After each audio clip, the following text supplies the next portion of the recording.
Continue.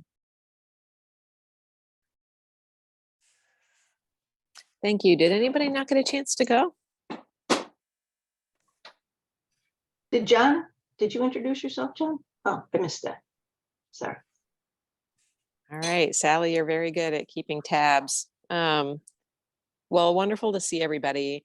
And ordinarily I would turn it straight to our guest to use her time well, but I do have a couple of updates that I wanted to start off with tonight. We'll do announcements at the end of our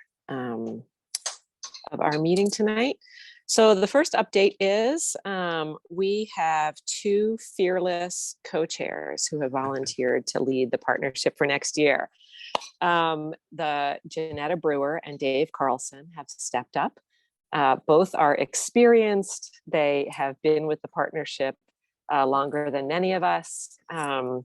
They come with energy and ideas, and I really am pleased that they, that during this time, which is still a time of transition while we look for a full-time coordinator, that will be in great hands going forward. So shout out to Janetta and Dave. And did you two want to say something before I move forward? I'm excited about the opportunity. I'm sure we've all heard about all of the things that are happening in Arlington County. There's been a lot of what I like to call crazy unfolding. And I think that this group of people are uniquely positioned to not only create a forum to be a voice for all of that's unfolding, but also to be a voice of influence for our elected officials with respect to a lot of important issues that are happening within our families as well. So I'm super excited about what we can do for such the beautiful diversity that the county brings and how we'll be able to leverage all of those voices for the betterment of everyone. Yeah, I would say ditto to everything Janetta said, but I'd add, we've got the experts with the data, and I think any time we are having a discussion about a topic, we can turn to John Andelin and find out what the data is telling us. I think we have a good record in the past of bringing in experts like the one we're having tonight. And then I think the next step is we got to figure out the best ways to engage Arlingtonians and spread the word, the ideas.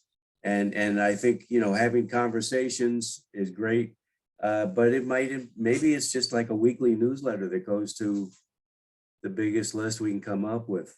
But, whatever. I think hopefully that's something we'll discuss a little more at following meetings.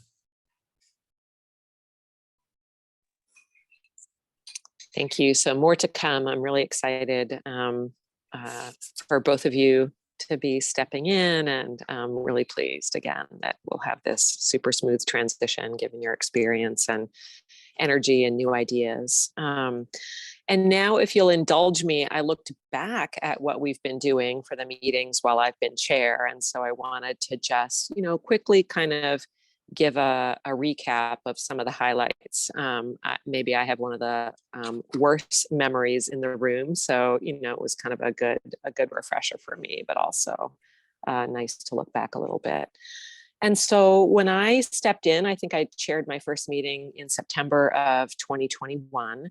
Our prior chair had really started focusing hard on race, equity, and inclusion, and making sure that we were hearing from speakers and keeping a focus on diversity in Arlington, on trying to be more inclusive. Our outgoing coordinator always brought the diversity questions to bear in all of our conversations, which was a great education for me. Who is burdened? Who benefits? How? Who is missing? And how do we know? And so that was a great transition and kickoff for when I started. And then in the course of the fall and the first couple of meetings, we did some thinking about what Arlington needs, what we know about what Arlington can use in terms of services and help to support children, youth, and families in Arlington. You know, what we know about gaps, who we could be asking. And so we started to have a bit of a needs assessment conversation.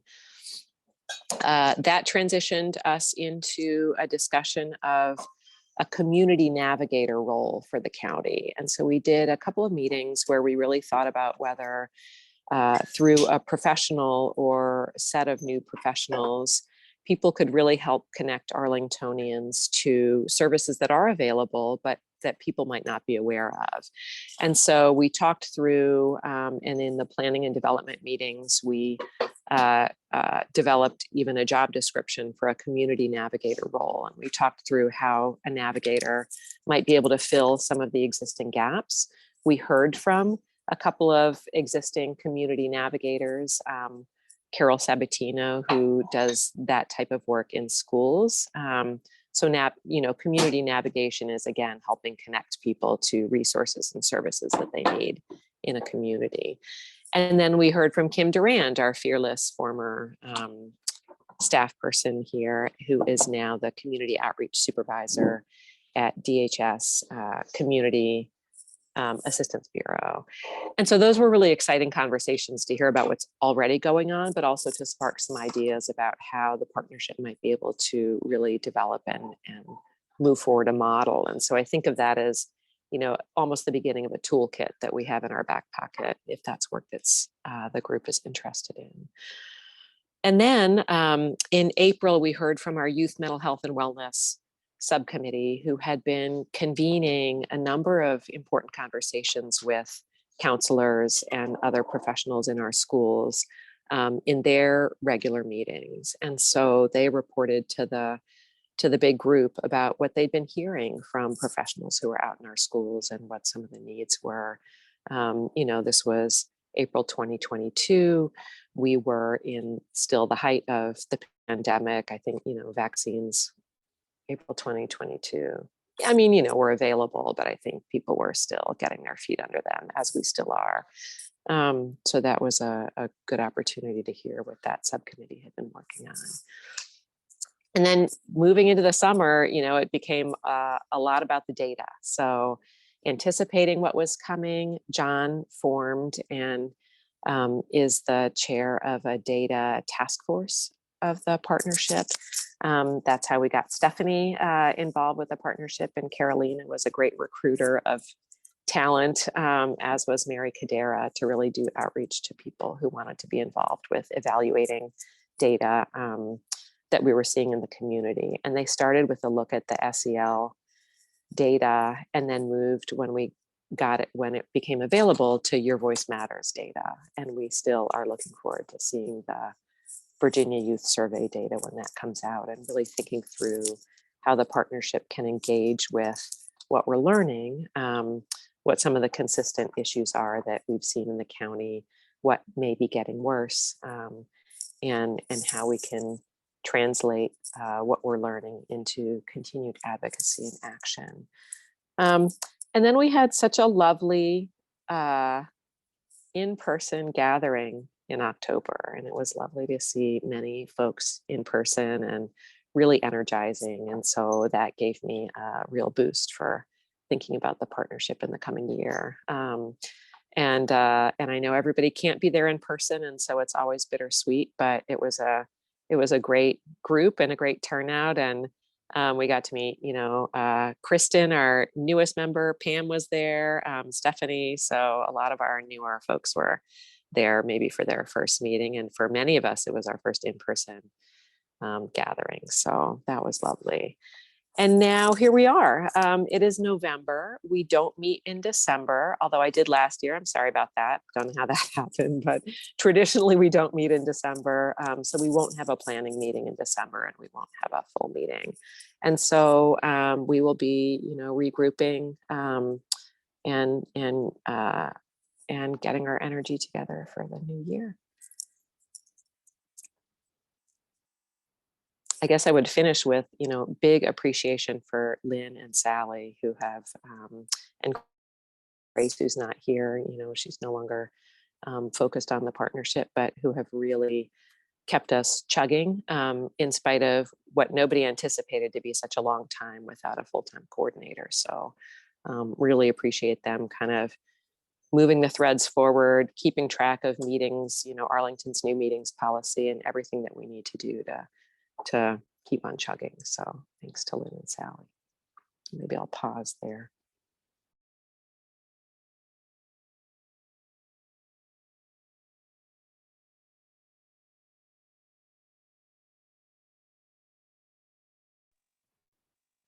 All right. I would like to turn it over to Siobhan Bowler. And Siobhan, I'll let you introduce yourself, but I will say, I really appreciate her jumping in at a late time. We had a really compressed amount of time between our planning meeting and this meeting due to the Thanksgiving holiday next week. And so, Siobhan said, I know the partnership, I last spoke to this group probably 2 years ago. And so I'm really looking forward to hearing what she has to say. And I know it's been a really tough week for counselors at the schools this week in particular. And so appreciate her stepping up and joining us tonight. Siobhan?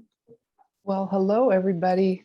It's really quite a joy to see so many people who I've known over the years and to see so many people with much younger children than mine are.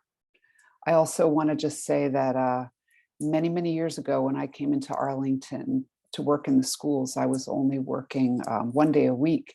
And one day they invited a speaker in, and it was Mary Ann Moran, who came in to talk about the Arlington Partnership. And I remember sitting there thinking, wow, I am working for an awesome school system in an incredible county.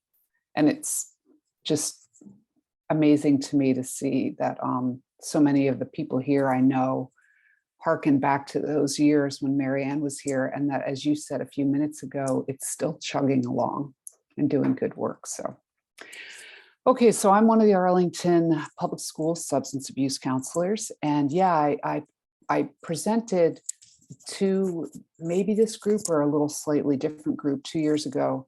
And even just in that time, our group has changed. There are very few of us actually who do a lot of big work. So besides me, I'm looking at my colleague's picture here. We have 5 other members. We had another substance abuse counselor who left the group after the end of last year and took on the role of a full-time interlude therapist. So there are only a small group of us, and we are spread amongst all of the middle schools and the high schools. And Kristen Devaney is my supervisor. So Kristen, I'm going to invite you to chime in if I miss anything. The middle schools have a day a week of a substance abuse counselor sitting there in the school. The secondary, high school, and non-traditional type schools, if you will, who have older students, have us more than that.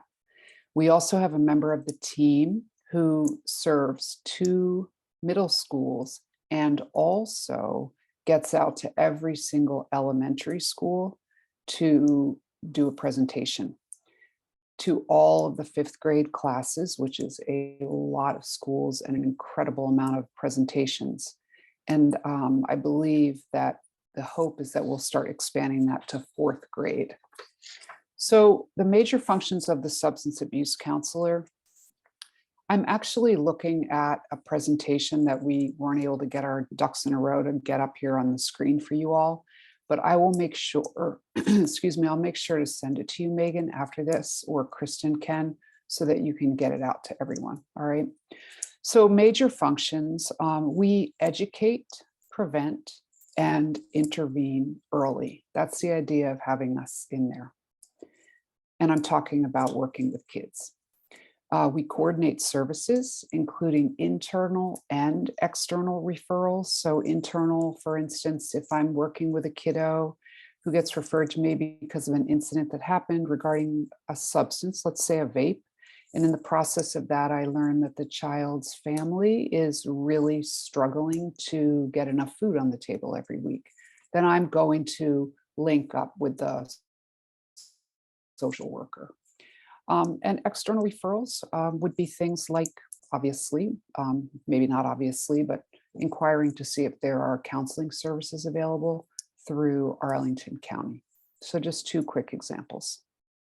We also try to engage students in what we call a safe and confidential environment in order to facilitate really open communication with them.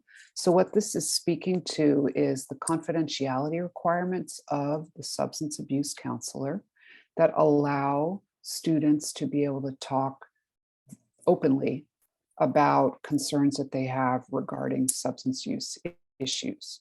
So it may be that a kiddo will come and say, you know, my friends have been experimenting and I don't want to tell you who they are, but can you help me understand why it really is that kids aren't supposed to use marijuana?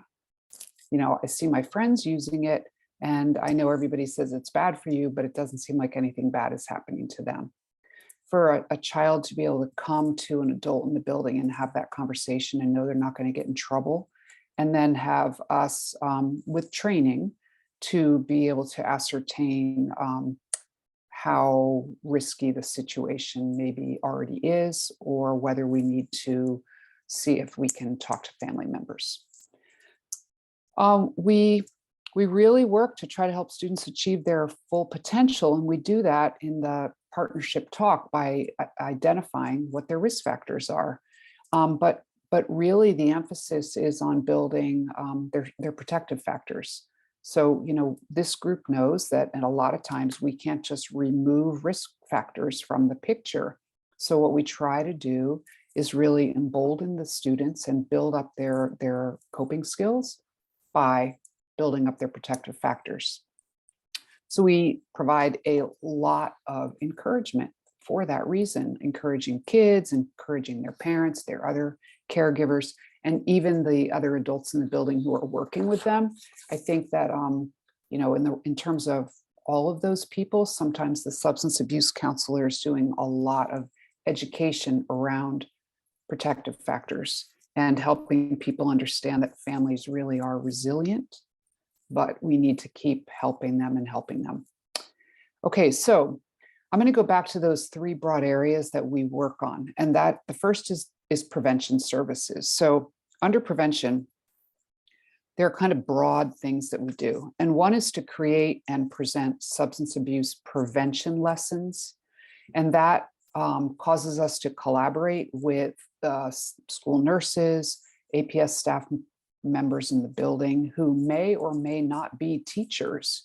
You know, there might be a staff member in the building who does a club, like a knitting club or something that would be helpful to have as an example of a mindfulness technique. You know, I mean, if you're creative as a substance abuse counselor, you try to pull in all different kinds of staff.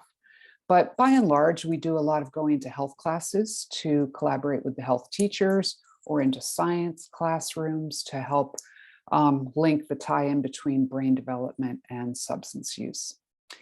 We raise awareness about national prevention campaigns, and the two big ones that we lift up for a whole school are National Red Ribbon Week, which falls at the end of October. And also that falls in the same week as Bullying Prevention Month. So we, a lot of times, will link those two things together. And then later in March, there's a campaign that is called National National Drug and Alcohol Facts Week. We collaborate with the school counselors to work on SEL issues. And now, of course, there is another whole wonderful sort of selected person in a building whose job it is to coordinate SEL. But the school counselors and the substance abuse counselor, the psych, the social worker are all working together to expand that. We refer students to community resources. I've already talked about that. We also participate in community presentations like this one and committees. For instance, one of my colleagues and I sit on the, the RE task force, which I know Lynn is on, and probably other people here who I've forgotten, but it's basically the opioid prevention. We're trying to reduce and eliminate opioid use in the county. And then we provide information needed for families to access services outside of the APS community. So a substance abuse counselor may be talking with families about where they might be able to find treatment services, for instance.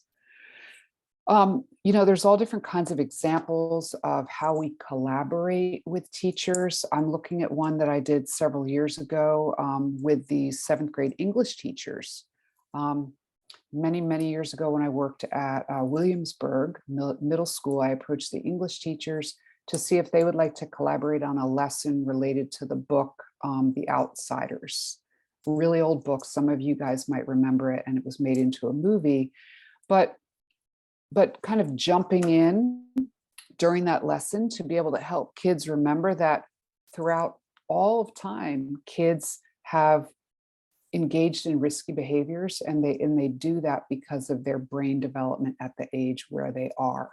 And so we try to find opportunities where we can get into a classroom, especially if it's the core curriculum, to help kids recognize that substance use prevention, or the topic of using drugs or alcohol, kind of relates to, a broad swath of things in their lives, including English, science, not just health. Red Ribbon Week this year, for instance, I created a whole, and all of my colleagues probably would have done this too, a whole rollout of, what are they called? Things to put up on the scrolly, like the rolling screens on the TV. PSAs is the word, public service announcements.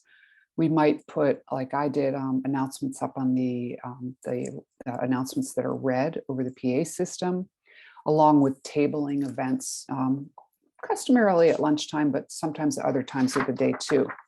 We'll go into classrooms, like I said, with a health teacher or whatever class we can get into, to lift up augment what the health teachers are teaching because of their standards of learning lessons. But also we might be doing what I call a push-in, maybe a 7 to 10 minute presentation to draw attention to a certain substance in the community that is showing an alarming trend, and to help kids understand about it and to become aware and alert about it. A couple of years ago, I did that regarding Xanax. Last year, we were all doing that because of fentanyl and fake pills. So that's kind of an on-the-fly kind of thing for me anyway. I'm going to jump to our early intervention services. So that includes individual counseling, group counseling, check-ins, quick check-ins with kids where they might be struggling and just they need a person who they can stop in and kind of see at a certain time of the day. And maybe if a kid has decided that I am their trusted adult, they're going to pop in and I'm going to check in with them. Not keep them for very long, but just kind of see where they are and see what they need. And then we provide support for students who have been referred to Second Chance. And Second Chance, I'm wondering if you're going to have a presentation about later this season. Is that going to happen, Megan, or no? Does anybody know? I'm sorry, what was the question? Is Second Chance coming in to present to you later this year? Oh, not this year, but didn't we already hear from? Have you already heard from them? No. Okay. This is Judy. We hadn't, but we had hoped to. Okay, Siobhan, I tonight. didn't want to give a big explanation about Second Chance if the group had already heard about them or had a presentation up and coming. There was Oh, thanks so much. Sure, They just weren't available. Okay, it's fine. I'm going to just skim We'll through do it that. another time. Okay, because just there are so many people here who are new, but Second Chance is really one of the oldest examples in Arlington of restorative justice before the words restorative justice were being used. It started back in 2011. The actual program was in action by 2011.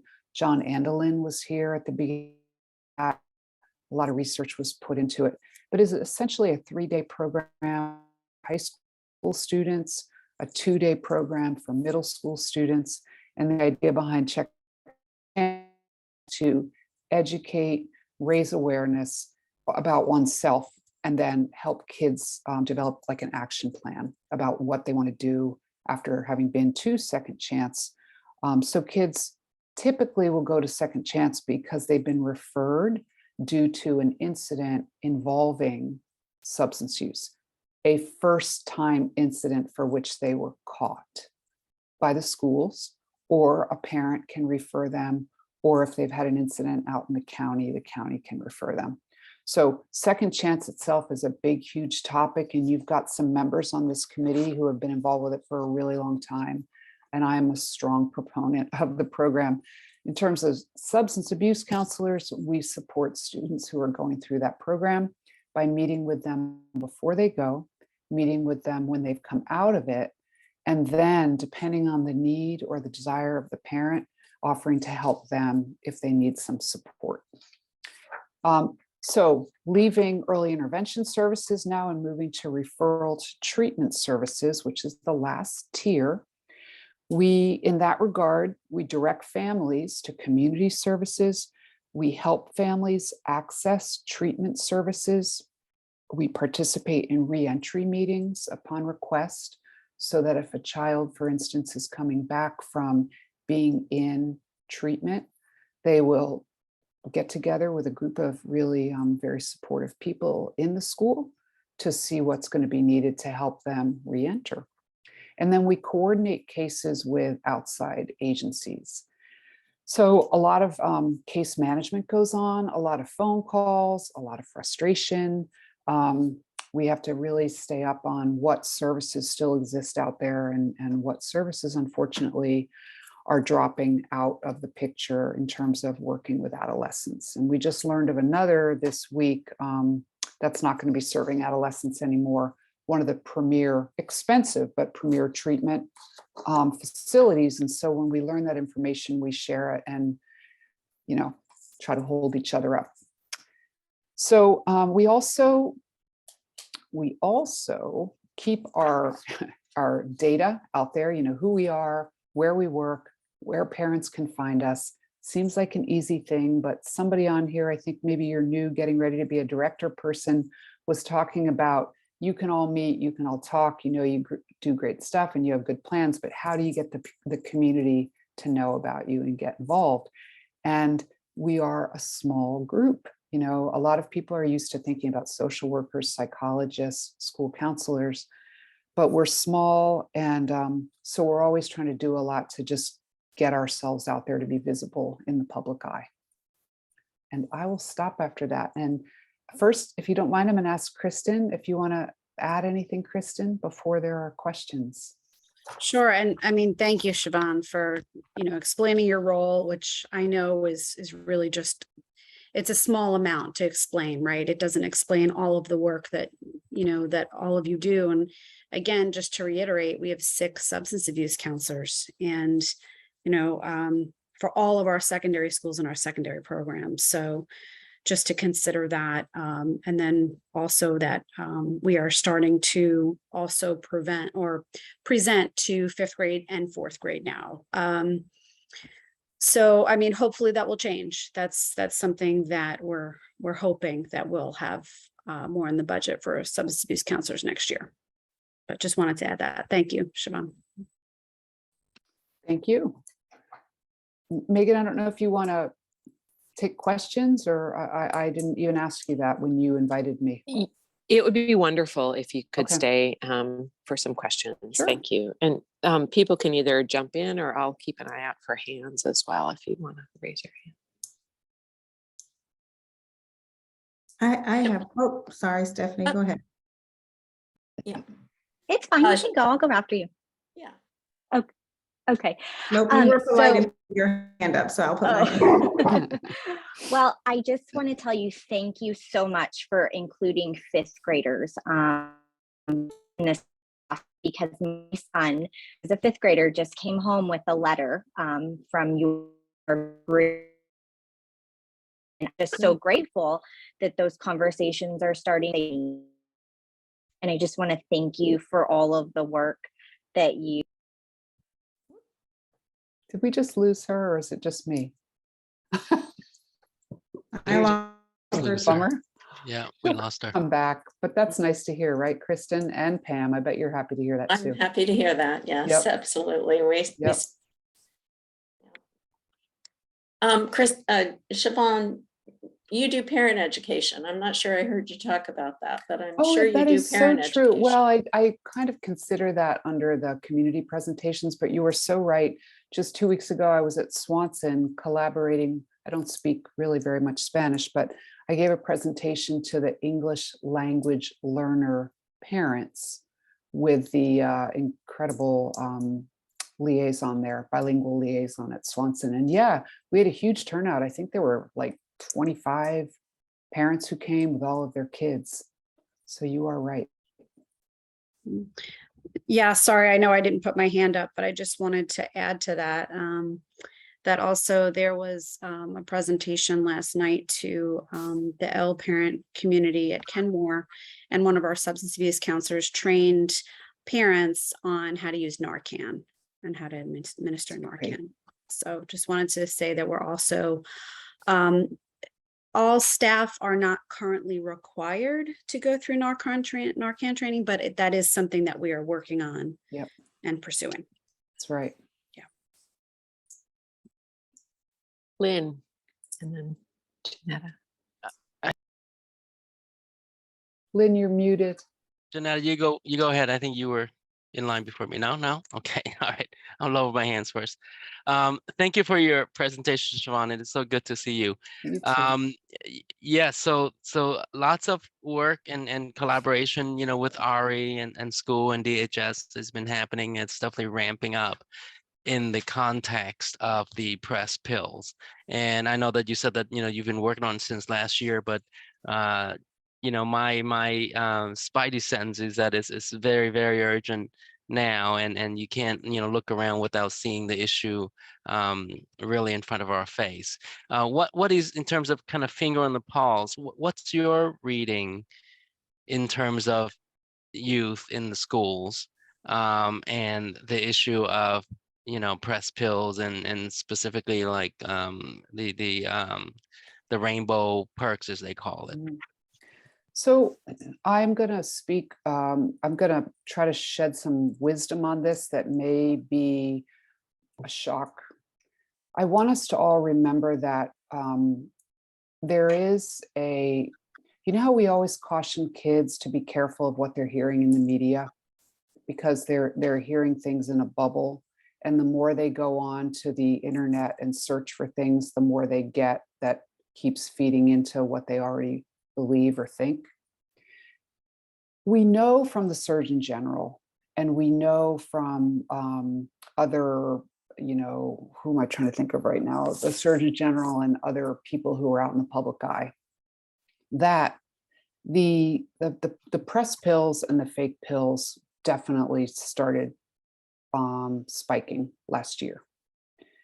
The horror stories about rainbow fentanyl being like a really like just out there everywhere is, I think there's a lot of urban legend attached to that also. So we know that dealers who make fake pills have usually color coded their own pills so that when they're out there and they're moving around in the street, they know what's theirs.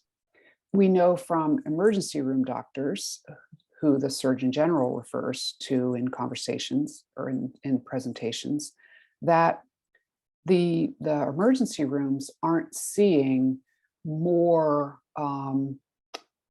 bodies or people coming in with a whole combination of pills in their bodies. What they're seeing is the usual suspects, if you will.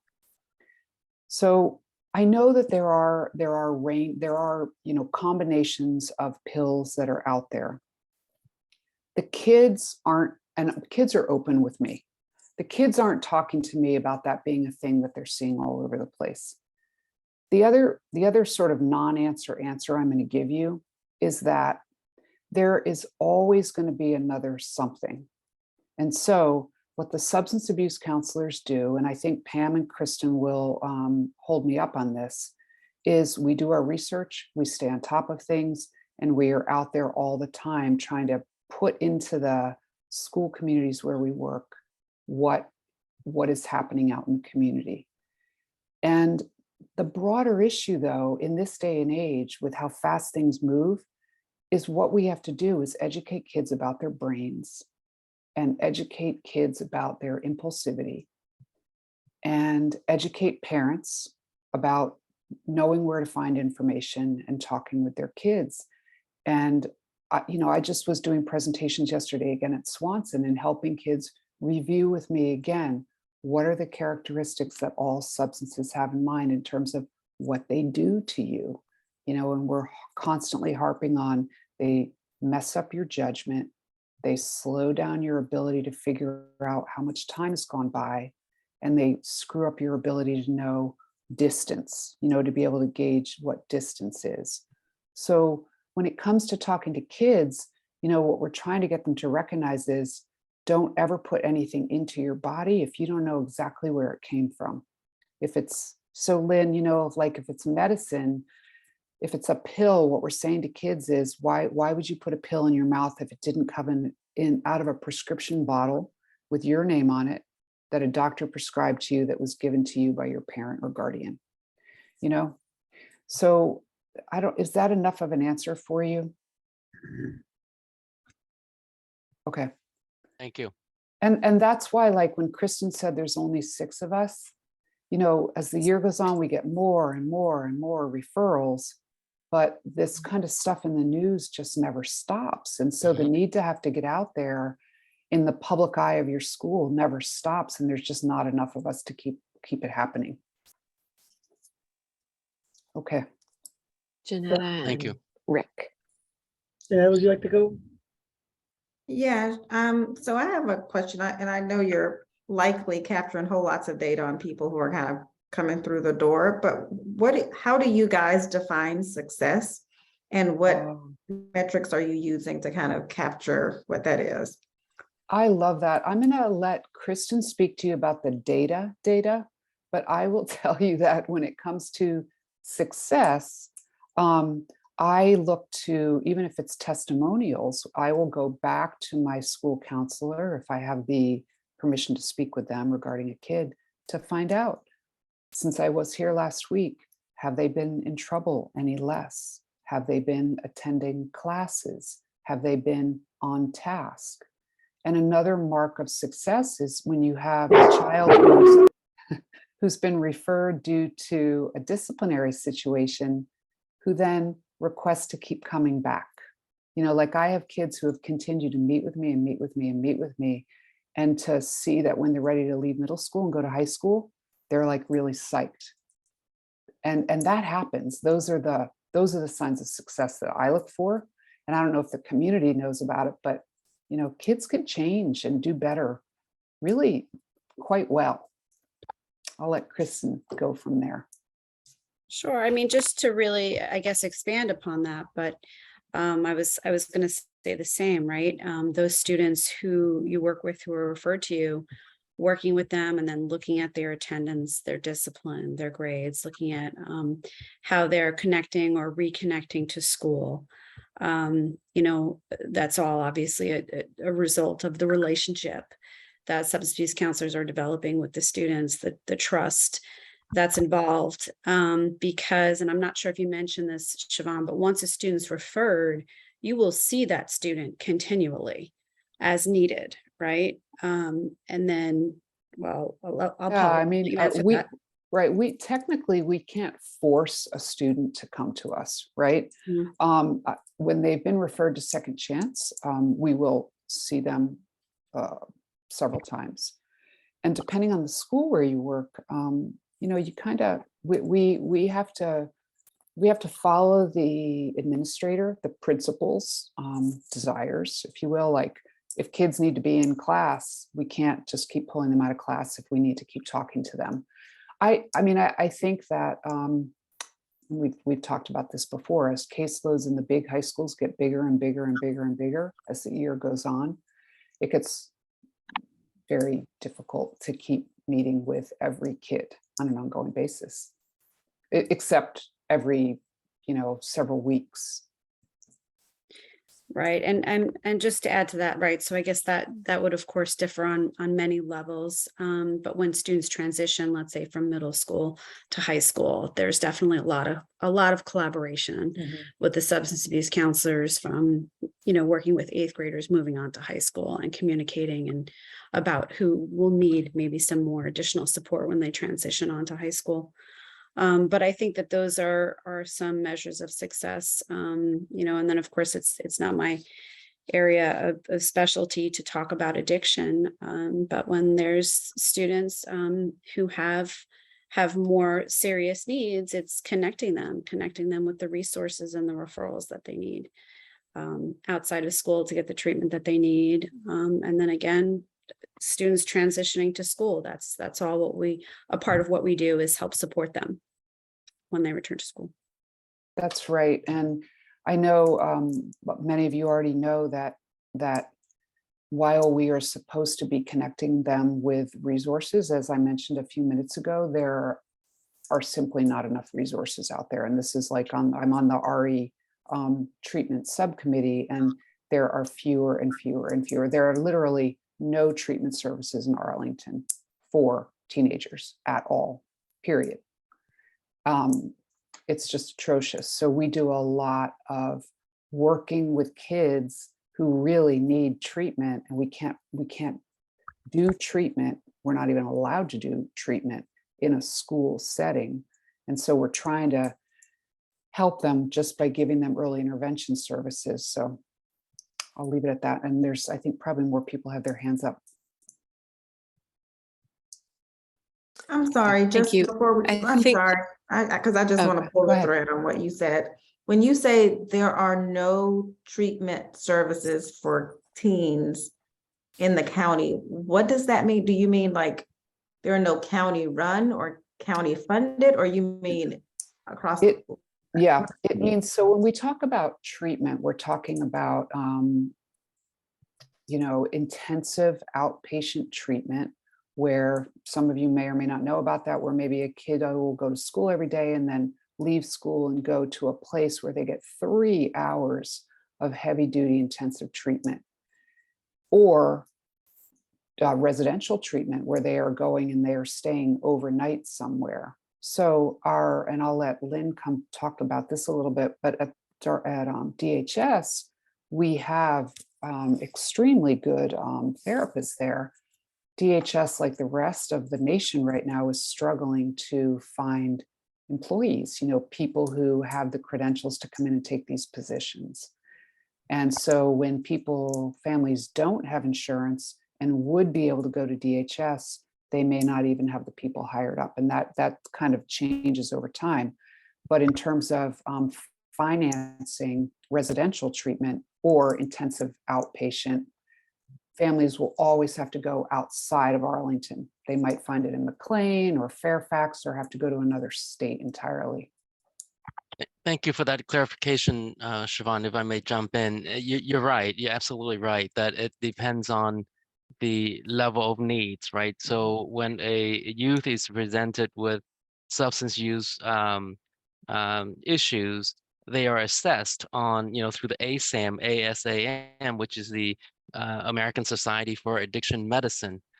So that is, if you're familiar with the DSM for mental health, this is the substance use version of that.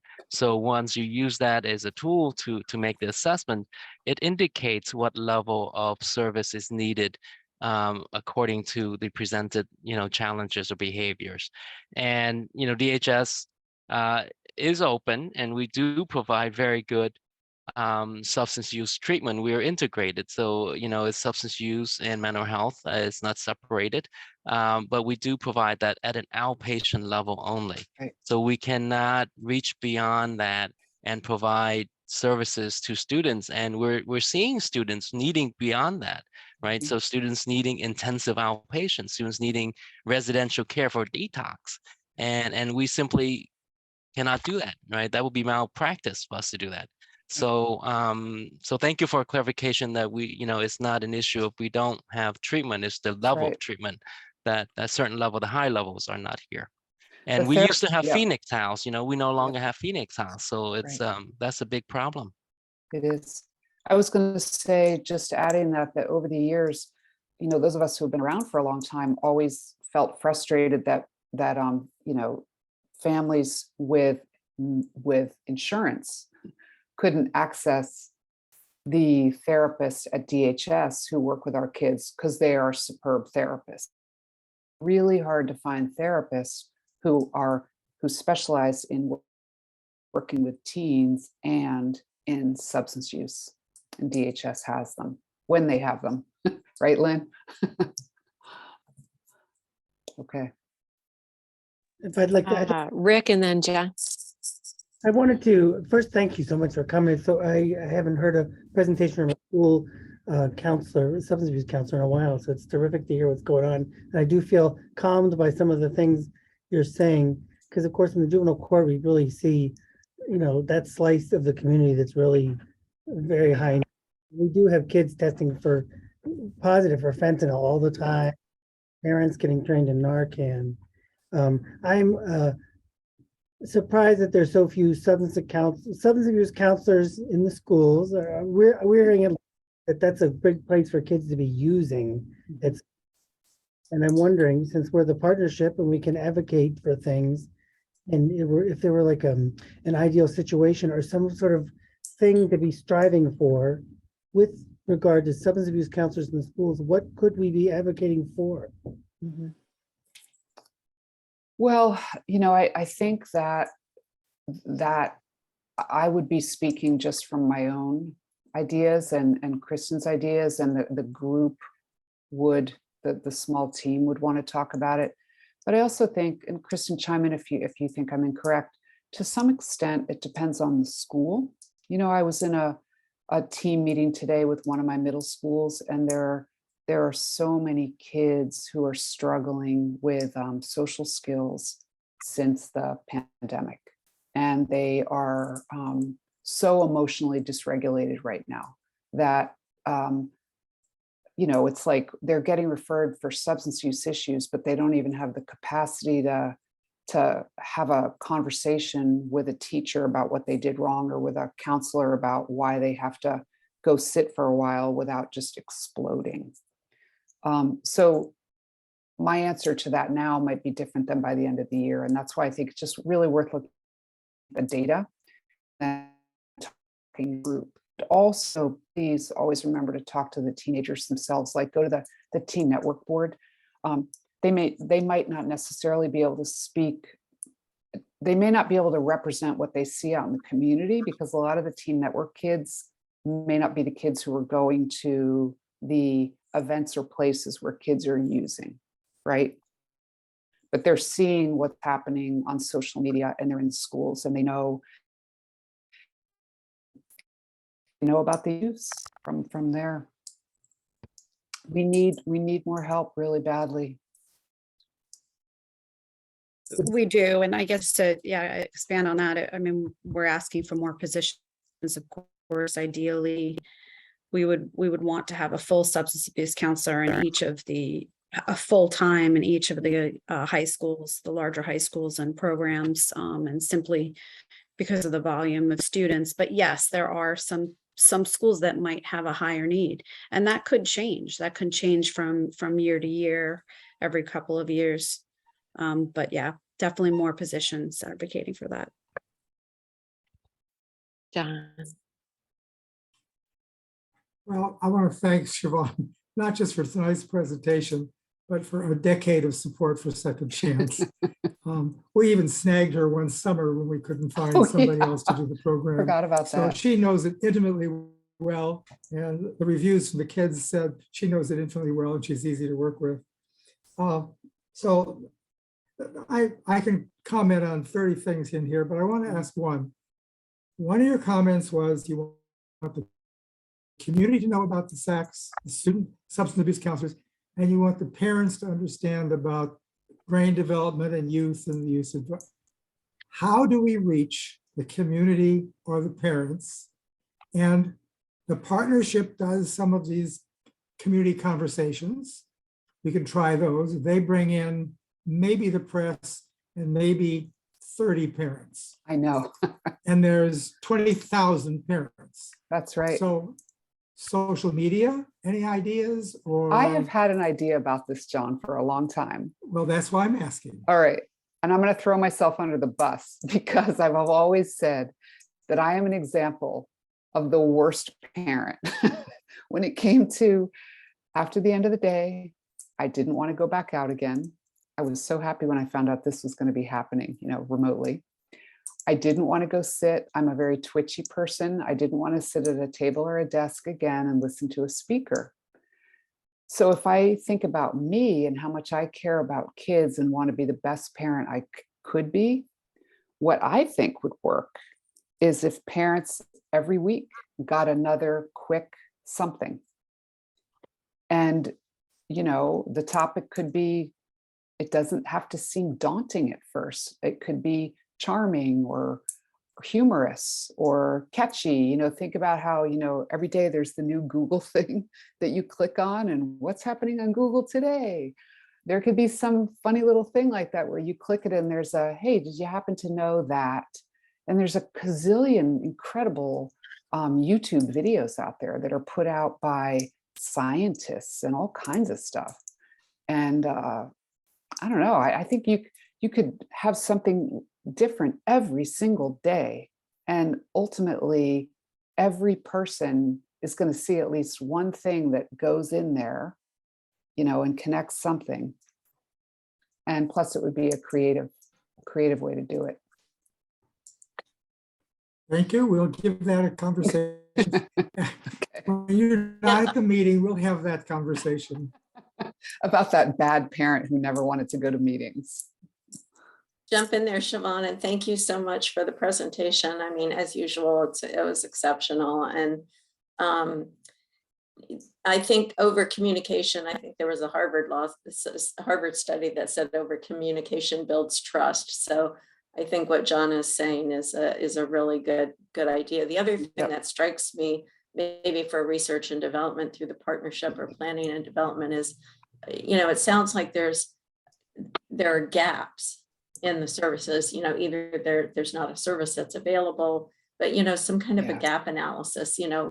There's a lot of good things, but where are the gaps? And then what advocacy around those gaps, that gap analysis that we could do. I think that would be a kind of a cool role for the partnership to advocate, because you could advocate with the county board, and with you could others. get that data. I think that data already exists with Ari, because Lynn, do you agree with this? We have a strategic plan. We just finished updating the strategic plan that covers the whole realm of everything that Ari looks at, from prevention to treatment to the idea of reducing access to illicit use of medication. Yes, that's correct. Maybe a presentation by Ari in here would be a good idea soon. Yeah. The other thing I'm recalling is, years ago, I remember asking if we could get messages on buses. And we did eventually, and it was effective. And then Lynn's group through Ari started putting up signs out at the ballparks. Remember, that was probably 4 years ago we were doing that. And so, anything that, I don't know, like think about the different socioeconomic groups in Arlington, and where are places that a lot of parents pass by in their cars, for instance, where could a sign be going would probably be helpful. Yes, so a lot of what we do in prevention now is environmental strategies, right? So the PSAs, the campaigns will try to reach population level. And yes, the bus ads, we did the Narcan bus ad a while back, and the expected impression rate was something to the effect of like 8 million in 2 months. right? So it gets very high. And then, you know, a campaign with Comcast, which goes through their TV channels in 1 month, reaches about, you know, 500,000 impressions. So yes, I think that that approach is gonna, you know, continue. As we speak, you know, I just met with Emily today, with Ari, and we have a series of campaigns that is in development that is very exciting because it's a co-creation with youth and younger children. So we have a partnership with Williamsburg, and we will work with a group there to Yeah, co-create a message on, you know, something to the effect of sharing is not caring, right? So this is about, you know, if you look at the data, kids are getting drugs from their friends, right? They're getting their Ritalin or whatever medication from their friends quite a bit. So this is a youth-led and adult-guided kind of a project, and it will be big in the sense of penetration rate. You know, we will use Comcast, we will use Facebook for the parents, especially parents, you know, are still using Facebook quite a bit. And then, you know, we're also revisiting kind of physical signs in the community, like the signs in the sports fields that you had mentioned as well. Yeah. And then one level up is we work with the TNB or older teens on the second but related campaign on the press pills, right? And then included in that is we're going to weave in fentanyl test strips and availability of that within the county. So some of these messages are simple. There's a hook to it. There's a QR code. You click on the QR code and you get to a whole website that is more robust. For example, we're not going to talk about fentanyl strips in the PSA, but when you get to that, you can, you know, go to DHS and get free fentanyl test strips no matter how old you are, right? So yes, so exciting campaigns are coming on the issues that we're just talking about here. You know, and related to that, in response to your question, John, I know like this year and last year, I attended a virtual presentation, 2 different ones put on by 2 different entities, but they were completely about how to do, and I'm sure Lynn's attended these, how to do prevention PSAs for young people about substance use that is effective. So this idea of putting up scary images or filling up a slide with you shouldn't do it because of this, I mean, they've got it down to, it's like marketing, you know? So I know for me, and I do the best that I can, but when I make a Google slide presentation now for kids, that slide now that I make looks entirely different than something I would have made even in fall of last year. So if the partnership is doing anything, you know, even looking to that kind of stuff, which Lynn is nodding his head, he knows all about. Can we see a couple of your slides sometime? Yeah, in fact, I don't know how to show a, well, you'll see it. I'll be, how can we do that?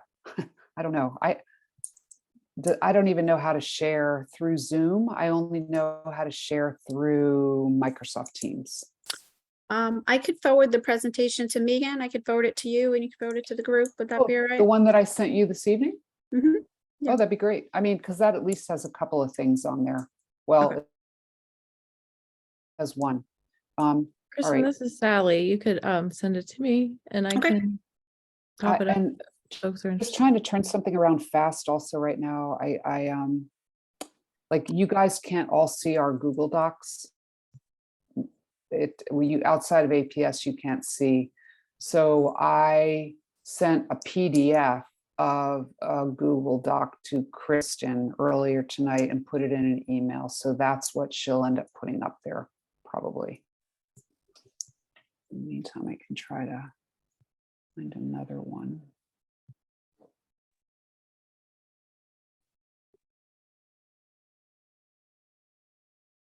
I have just a quick. Go ahead. I can multitask maybe. Oh, can you? Oh, Yes. sorry. I'll hold off. I can't. No, you can. Okay. You can. I can. All right. Go ahead.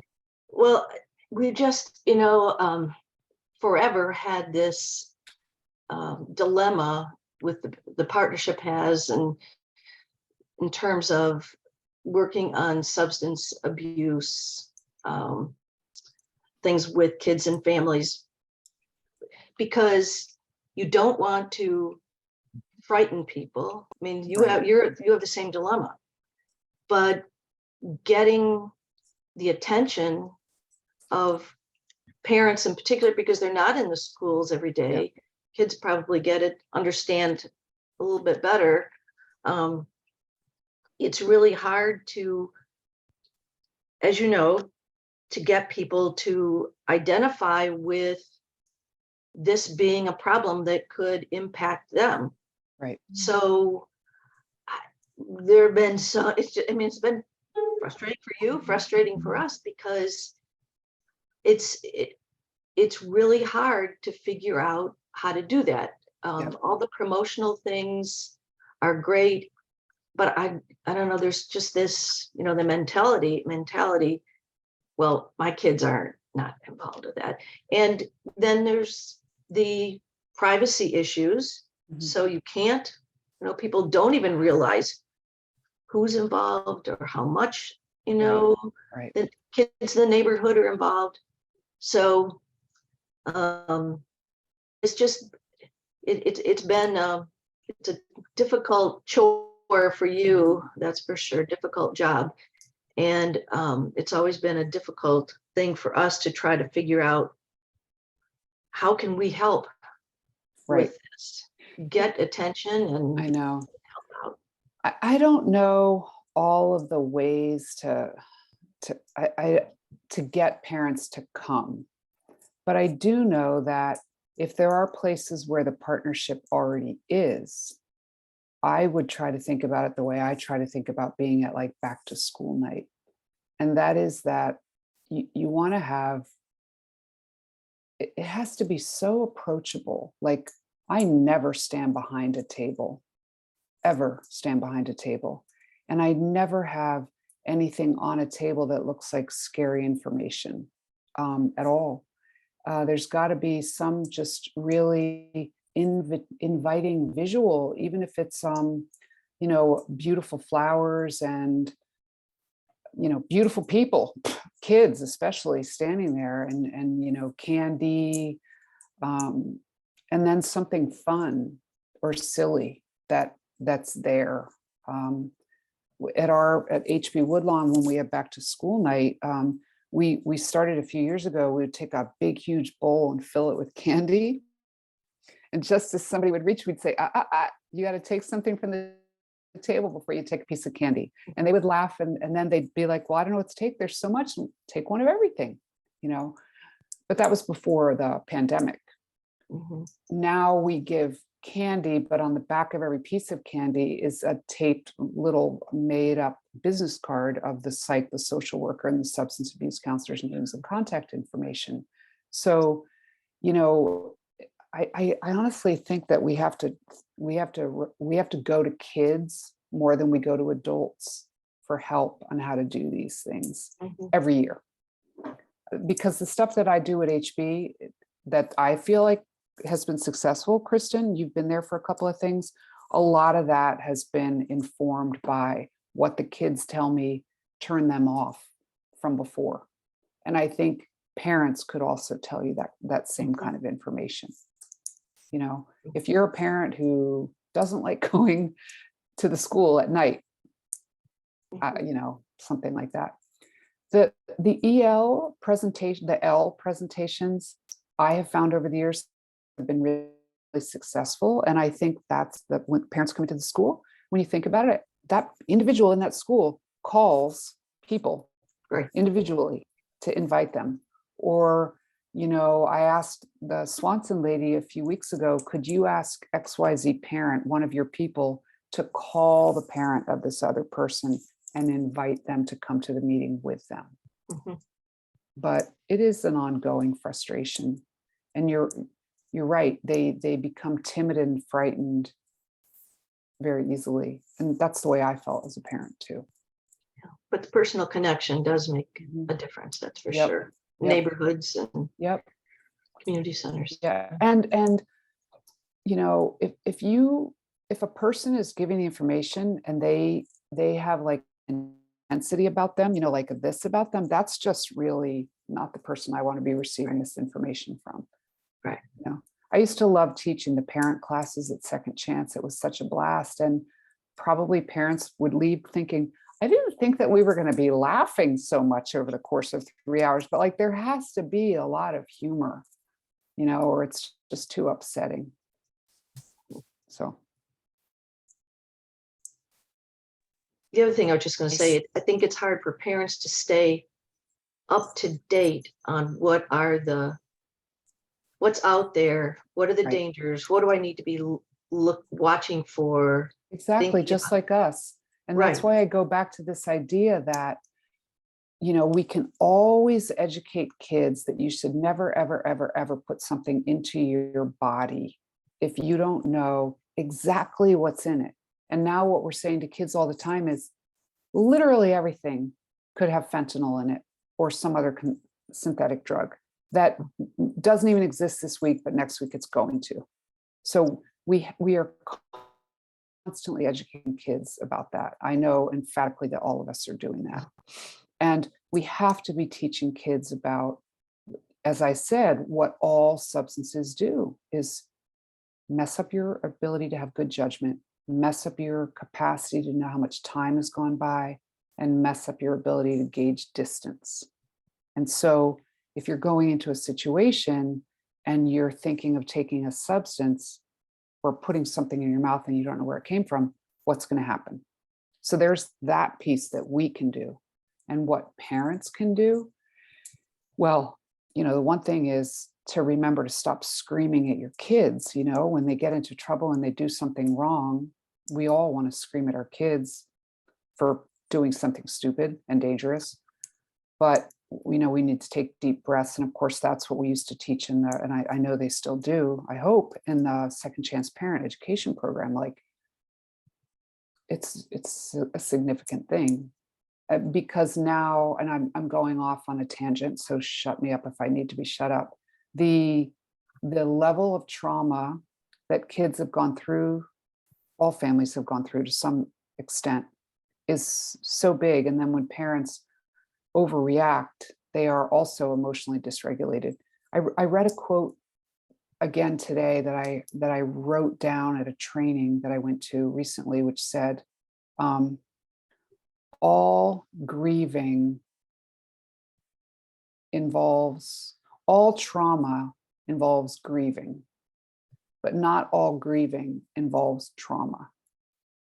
And so when we think about this idea of being trauma informed, I think that we forget that we don't have to even be worrying that much about, oh, what am I supposed to do for trauma informed? We just have to keep reminding ourselves about grieving, right? So parents are grieving, I think, even when they're realizing that, like, oh my God, my kids aren't safe anymore. I can't be with them all the time. And I'm incapacitated by that grief right now. What can I do? So coming in through the back door sometimes, this isn't going to be a conversation about what are the signs and symptoms of the latest drug that's out there on the street. But like, I just want to show you how much I cherish you for coming to this because you're a parent who really cares about your kids. So, you know, I usually start a presentation, for instance, by asking parents what their concerns are. And the very first one 2 weeks ago was, what about rainbow fentanyl? And what are the signs and symptoms of what kids are using right now, right? And so my response was, I know all of us wish that we could keep our kids safe all the time. And you could just feel this collective, she gets it, you know? I'm not trying to pat my back, but that's like the universal, this idea of that what parents are going through. Yeah. Well, thank you, Siobhan, for all you do, you and your coworkers. The whole team, yeah. The whole team. The whole team. It would, Arlington schools and Arlington County be a much different place without you. It wouldn't be good. So thank you. It's a pretty amazing school system. I said that to Kristen a few weeks ago. I might get mad at it, but I've never stopped being proud of being an employee within it. So, well, anybody else? Is there anything that I can do for you before I go? Or before you I go? see Janetta's hand, and then we'll probably let you go, and then we'll wrap up our business. Thank you. I do have a question, and it's related to the point that Judy just raised about the kind of community coming together, corralling around, feeling like it matters, even if you aren't personally impacted or affected by it. So obviously, I'm sure everybody has heard about that teen that was recently killed as a result of that accident. And from, at least from what I read, I don't know if it's true or not, there was some substance abuse involved with another teen. And so I'm wondering, it feels like this is right timing for some level of like large scale community engagement around this. And if this doesn't provide an example that it impacts all of us, I don't know what else would. So I'm wondering, just from where you sit and in the meetings that you're in, is that like the catalyst? Has it been the catalyst for sparking some level of larger conversation change at all? Oh, that's such a, so I don't work at Washington Lee. You know, Kristen and Pam go way back with Washington Lee. My daughter graduated from there. But I do know, I work with school counselors whose like kids, what am I trying to say? They are the feeder school, one of the feeder schools for Washington Lee. And a lot of the kids who were impacted most directly simply didn't come to school, understandably. And in the schools, we don't raise it to a level of awareness in a school because kids can kind of jump on a grieving bandwagon, if you will. Would you say, Kristen, is that like, maybe that's harsh terminology, but like if kids aren't in that closest circle of friends who aren't most impacted, we don't want to, it's not something that we want to make a high profile topic in the school, because then other kids will sometimes kind of put themselves inside a ring of closeness that they wouldn't necessarily have been in before. So we send the superintendent or the principal will send a letter to the families letting them know what supports are in place so that kids can avail themselves of what they need. And like Kristen and other people were, you know, at WNL working there. I, this year, for this incident, didn't have anybody coming to talk to me about it, which was a relief because I was really anxious about it over the weekend, I have to say. I'm also going to say that I overheard kids talking about it. And it was upsetting to hear how quickly the topic came up and then was put aside, more so even than in past years. And I think that I'm right in saying that they have become so desensitized now. The school shooting came up in the same topic, you know, same weekend. And so that was there. And then they were talking about the presentation that they're putting together for their science class. I mean, literally, I walked out because I heard it and I thought, well, this is an opportunity to, nope, they were working on their science project, like goes through. When it comes to the brains of kids, so I'll talk about kids and then parents, but when we have an event like this, it would be understandable to think, wow, this event is going to really capture their compassion and their concern. And so now we can really get these kids to something. And that's not going to happen because, again, of brain development, they are going to be on to the next thing. It doesn't mean that they don't care and they're not grieving.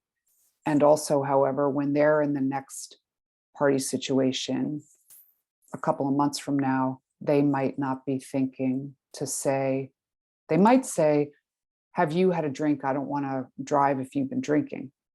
But they might not think to just say, I'm not getting in the car with anybody. I'm calling my parents for a ride home. Like that's the difference.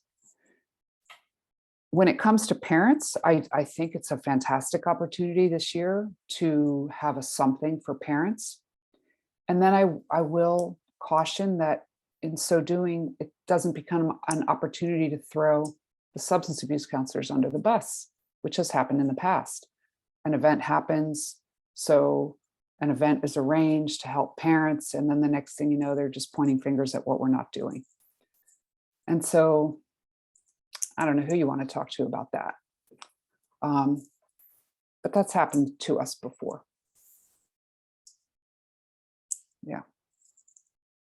I just wanted to, I'm sorry, Caroline, I see your hand. I just wanted to add a little bit of that because I know we were kind of talking about sort of two different things, but I mean, the death of the student at WNL was so tragic. And I think when we heard the news, of course, when you first hear it, you don't know exactly what happened. And none of us, we still don't know exactly what happened. We hear in the news and everything like that, right? But I think I mean, the whole community is grieving right now. They're in such pain. The cause of the death, I think, is something that it's not going to be forgotten. I'm hearing, well, I guess to answer your question, I think right now it's fresh to now, put together, let's say, an assembly or education around drunk driving, something like that. That's going to come. And it's something that happens, I believe, in all the high schools anyway. But I do think there's talk of a real focus of that happening. Of course, including the substance abuse counseling team, right? But it's bigger than that. It's bigger than that because, well, obviously also, we're talking about just a horrible tragedy this week. So I think it's something that we need to step back right now and allow the grieving to take place. But I can tell you that, yes, there is talk about that, really focusing on that kind of education, just so you know. And, piggybacking on what Kristen's saying, kids really are smart. Like they are smart about having a designated driver or not driving if they've been drinking. Like they Uber or they, get public transportation. And I mean, I think I won't say more. Any more questions? See, I'm Caroline. mindful of Siobhan's time. I did say last question, but Caroline, I saw your hand. So do you want to finish? Yes, a quick question. Do you guys sometimes use panelists such as firefighters or police people, EMRs people to teach the kids what would happen if the kids use any kind of drugs or any other substance abuse? Am I on mute? Oh, you can hear me. Kristen, you'll have to jump on for me. I know that for me, and only, I don't know what my colleagues have done, but twice now, before the pandemic started, and then again last year, I've held large festivals at HB Woodlawn. And again, trying to keep the fear factor out of things. Like if we had EMS people come to do a demonstration about what would happen, that could really potentially cause a very negative emotional reaction in some families because we don't know what kids have seen or gone through before, right? Like, I don't know if somebody just had an incident in their family the week before or something. So I've done mental health fairs and invited people so that it's a whole festival environment, if you would, so they can go. Like I had one a few years ago that was Safe Project US was there to be able to talk about what happens that causes people to overdose, and then the 911 folks were there so kids could go to that table and learn, like, if you call 911, what happens? And then there was the guys there were there from the place to teach about how to do hands to heart, right? Hands to heart, which is like CPR without the breathing. And then the Narcan people were there to say this thing called Narcan exists and you can get trained in Narcan. And then the medics were there with their stretcher to show kids what happens when they arrive and to explain to them what happens when you get taken to the hospital. And then we had an ER nurse there to talk about when you're literally in the hospital, if you have to have your stomach pumped, for instance, what that involves. So very educational in a non-threatening, scary way. But also that's what I mean about that kind of backdoor approach to help kids understand, like, not just this is what could happen to you, but if you see your friend in a bad way, you know why it's so important to get help right away and make that call to 911. So I don't know if my colleagues have invited individual presenters in. I probably wouldn't do that because I would worry that it would kind of backfire. Yeah. I want it to be, you know, a whole bunch of people that are tied in together. Sure. I mean, it's a great question, right? Because I feel like there are so many wonderful, I mean, there's so many great resources out there that we want to think about inviting into the schools, right? The event Siobhan's talking about was amazing, and it was excellent for the students to be so hands-on. Even though we don't have police officers in the school now, they are still invited to events. So police officers have been invited to like events at schools during Red Ribbon Week or Drug and Alcohol Facts Week, where you'll see they'll let the students wear like the alcohol goggles or the beer goggles. I forget what they call them, but you know what it would look like if they were under the influence, and they try to walk with the goggles on. So they are invited in, but it would just be, you know, different events. And then also I believe Second Chance, when students attend Second Chance, police officers do come in and talk to the students and probably the parents, and some other guest speakers too. So that's a good question.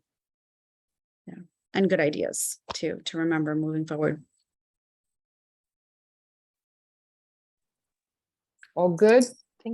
Thank you both. Yes, thanks so much, Siobhan, for coming to speak with us. Sure. Thank you, Round of everybody. applause, and Dr. Devaney for backing you up. Yes, thanks, Kristen. All right, you all have a good rest of the evening and a nice Thanksgiving break, okay? Take care. Thank you. Bye-bye. Thank you, Siobhan. So I'm going to let us go by 7:45, but I would like to transition to announcements. And one announcement that I have, we got an email from a county board staff person who said that last week's board meeting, Saturday, I believe, was going to be to talk about the Arlington County fiscal 2023 General Assembly legislative priorities. And in case you didn't tune into the board meeting, I wanted to let you know, this, the partnership put forward our recommendations for what the priorities should be in fiscal 23.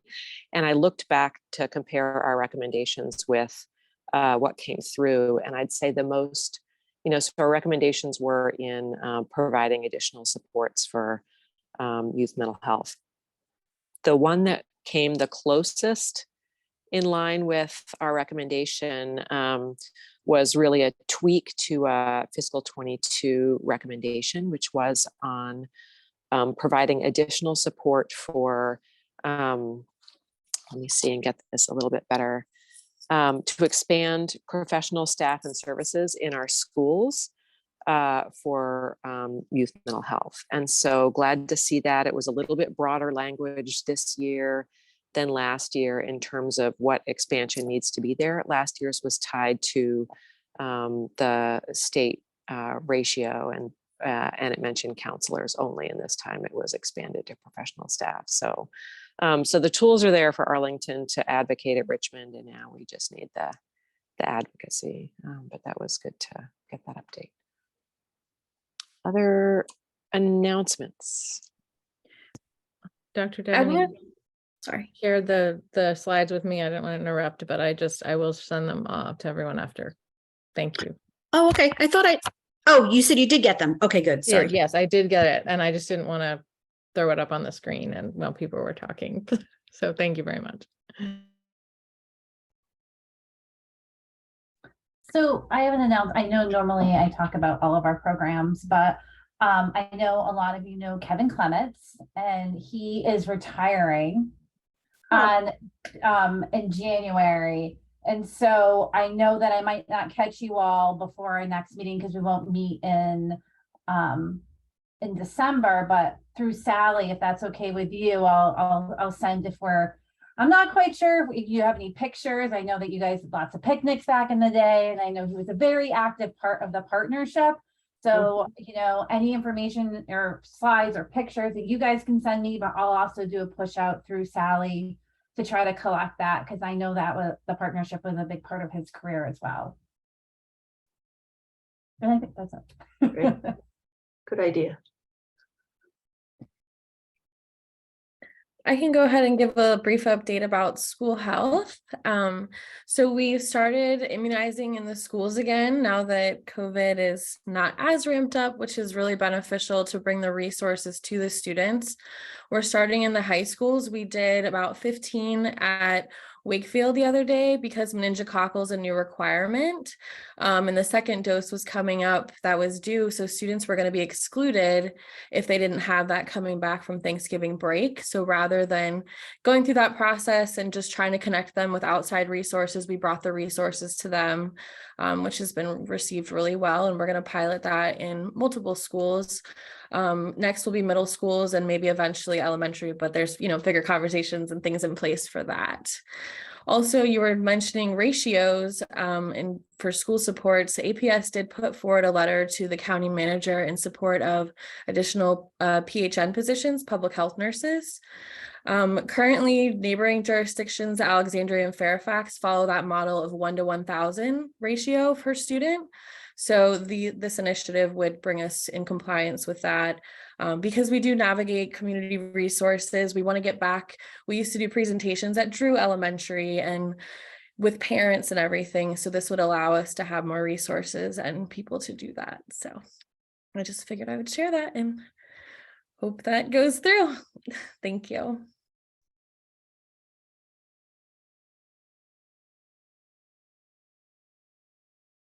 Thank you, Robin. If I could just jump in real quick, the school health team does a great job connecting information referral, the community navigator role, addressing social determinants of health.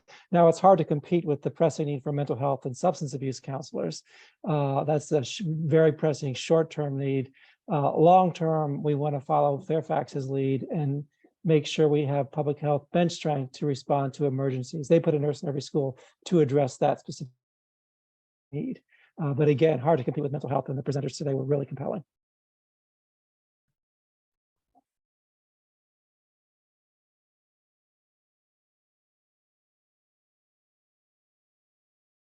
I don't know how many of you might have watched yesterday, but there was a work session the school did on social emotional learning. And if you have some spare time and you want to meet some of the parties and hear some of the budget projections and priorities of the school board and the staff with respect to that, then it might be worth watching it. You can still watch it live on the website. It was very encouraging. Yes, it was Very encouraging. They're We've definitely been working on this advocating. for a long time. Yes, they're advocating for staff, and I think substance abuse should be sort of, you know, lumped into that mental health area of needing more resources. Yeah, many of the things that were recommended by the Student Services Advisory Committee in 2020, right? I think that's right. Yes, 2020. It looks like they might be actually coming, you know, online. It looks like it's, you know, the kinds of things we were talking about in terms of social emotional learning. It's like the light just went on and we were trying to get them to see the light 3 or 4 or 5 years ago. I know. And the light suddenly turned on for them. Yes. That's good. Poof. It's good. Better late than never. Yeah. Yes. Well, really, Kirsten Pickle has done a whole lot of work on that. And she's come to some of our meetings here, and she's on the Student Services Advisory Committee that a lot of us are on, some of us are on. And then Adora Williams has also, she's the co-chair along with Kirsten of the Student Services Advisory Committee this year. They both have done a lot. And it was like the timing was just perfect. So it could make a big, big difference. So yeah, it's definitely worth watching. Reed keeps you entertained, and it was it was a nice presentation. It wasn't even a presentation, it was a conversation between lots of different people involved. Not boring. Lynn.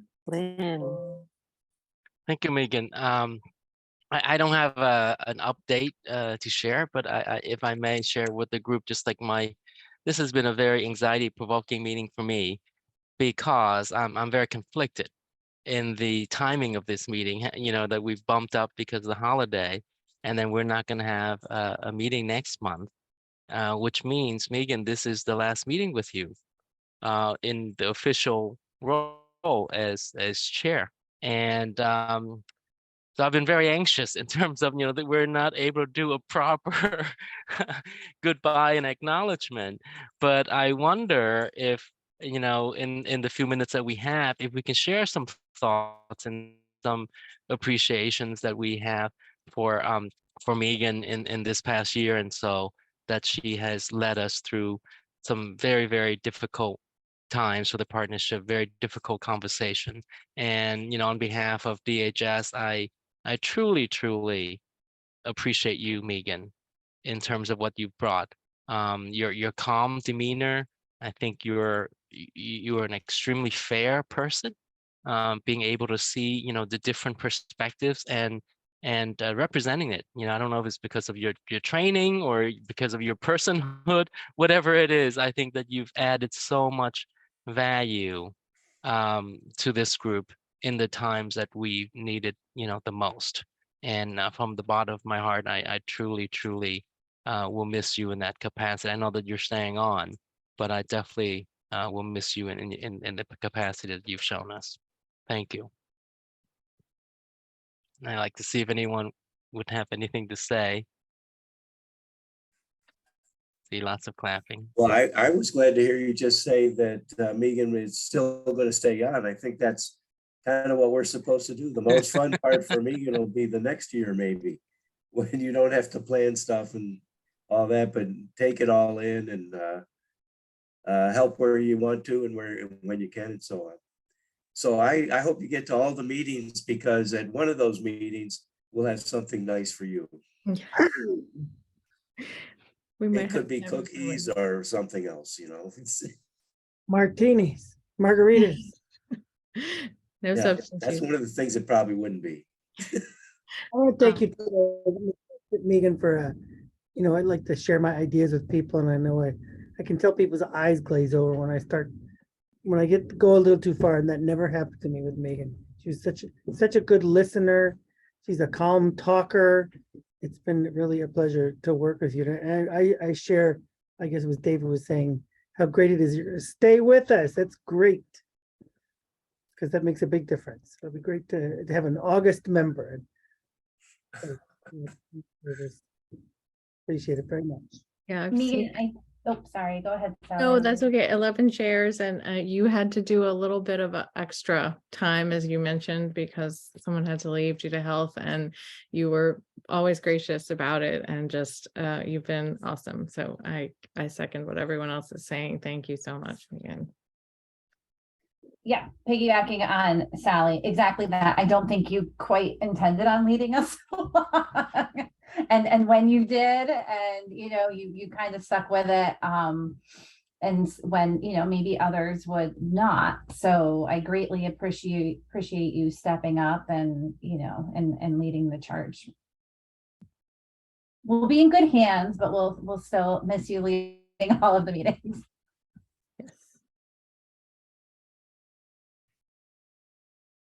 Yeah, Megan, this is Judy. Thank you so much for all you've done. And I know having a demanding job and a family, and then the partnership and COVID and everything, it's been a lot to expect of one person.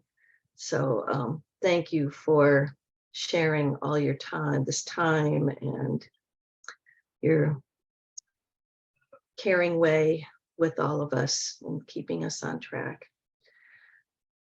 All the planning you've done, the conversations, the meetings. Well, it's been a lot. It's been a lot. So thank you. I have to second all of this. And just note, there's a certain Pied Piper element here. If you look at the attendance tonight, and you look at the attendance a year or so ago of community members, we had all kinds of people tonight say, well, I'm new to the partnership. Thanks, Megan.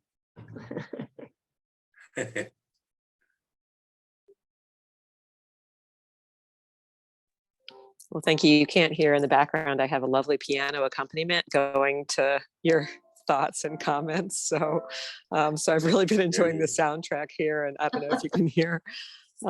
Thanks so much. I really appreciate it. And I really enjoyed spending even the little bit of extra time with all of you this year. And I do want to not be a stranger and contribute. And you're too kind and generous, and I'll definitely take you up on a cookie at some point. But it's my pleasure to spend the time with you all. And I really appreciate all the support and patience and smiles. And so thank you.